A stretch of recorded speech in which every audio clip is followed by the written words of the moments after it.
మీరు కొత్తగా business start చేయాలనుకుంటున్నారా? మార్చ్ 16-17 హైటెక్స్ లో ఫ్రాన్సెస్ ఇండియా బిగ్గెస్ట్ ఫ్రో ఎక్స్పో. పులుల వేట ఆగడం లేదు. అభయారణ్యాల్లో పులులు సంచరించే ప్రదేశాలని కనిపెట్టడం, వాటిని వేటాడడం, అనంతరం అవయవాల్ని స్మగ్లింగ్ చేయడాన్ని పనిగా పెట్టుకున్నారు కొందరు స్మగ్లర్స్.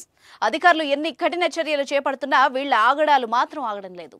పులి చర్మం, గోళ్లు వంటివి తీసేసి కాసులు సంపాదిస్తున్నారు. నిత్యం ఎక్కడో ఓ చోట ఇలాంటి స్మగ్లింగ్ బయటపడుతూనే ఉంది. తాజాగా విశాఖలో జరిగిన స్మగ్లింగ్ సంచలనం సృష్టిస్తోంది.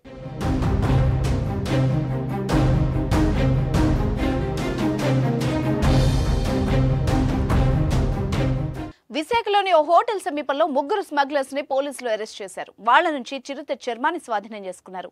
పక్కా సమాచారంతో డైరెక్టరేట్ ఆఫ్ రెవెన్యూ ఇంటెలిజెన్స్ చిరుతల్ని వేటాడి చర్మాన్ని విక్రయిస్తున్న స్మగ్లర్స్ ముఠాను అరెస్ట్ చేసింది. వాళ్ళిచ్చిన సమాచారంతో మరో వ్యక్తిని అరెస్ట్ చేశారు.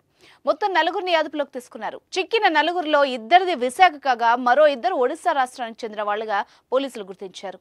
చిరుతపులి చర్మాన్ని ఎక్కడి నుంచి ఎక్కడికి తరలిస్తున్నారు, ఇందులో ఎవరెవరి హస్తం ఉంది, ఏ అటవీ ప్రాంతం నుంచి తీసుకొచ్చారన్న వివరాల్ని అధికారులు అడిగి తెలుసుకుంటున్నారు. వాళ్ల నుంచి ఒక కారు, బైక్ స్వాధీనం చేసుకున్నారు. చిరుత చర్మాన్ని వెంటనే ఆంధ్రప్రదేశ్ రాష్ట్ర అటవీ అధికారులకు అప్పగించారు.